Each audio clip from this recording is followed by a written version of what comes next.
নবীজি হাসরের ময়দানে সিজদায় পড়ে যাবে।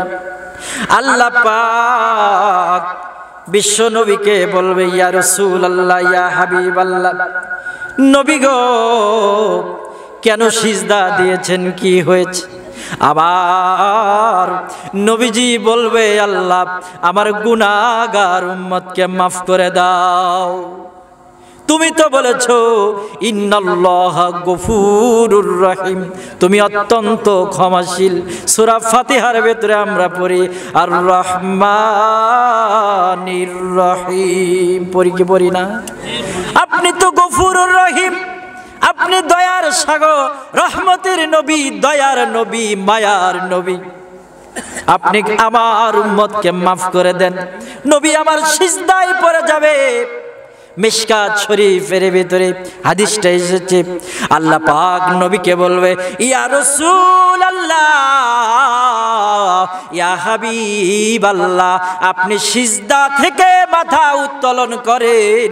আপনার উম্মত যারা যারা গুনাহগার আছে, আমি আল্লাহ আপনার গুনাহগার উম্মতকে মাফ করে দিলাম। আমার নবীজি আবার সিজদায় পড়ে যাবে। আবার আল্লাহ পাক বলবে, নবী গো আবার সিজদা দিলেন কেন? আবার নবীজি বলবে, আল্লাহ আমার গুনাহগার উম্মতকে আরো মাফ করে দিতে হবে। এইভাবে আল্লাহ গুনাহ মাফ করবে। সিজদা হলো 2 বার, এইভাবে 3 বার, 4 বার, 5 বার, 6 বার। 7ম বারে আমার নবীজি রাহমাতাল লিল আলামিন আবার সিজদায় পড়ে যাবে। আল্লাহ পাক বলবে, নবী গো আপনি সিজদা থেকে মাথা উত্তোলন করেন। আপনার যত উম্মত আছে গুনাহগার উম্মত, আপনি যাকে যাকে চান তাকে তাকে নিয়ে আপনি জান্নাতে চলে যান।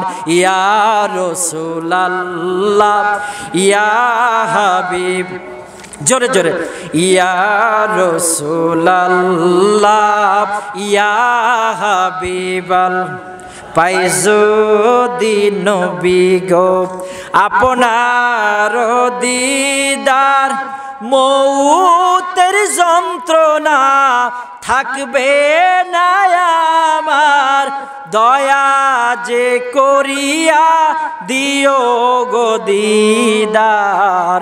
ইয়া রাসূলুল্লাহ, ইয়া হাবিবা, আমারি মৌতের নিদান কালে থাকিও নবীজি আমারি শিহরে।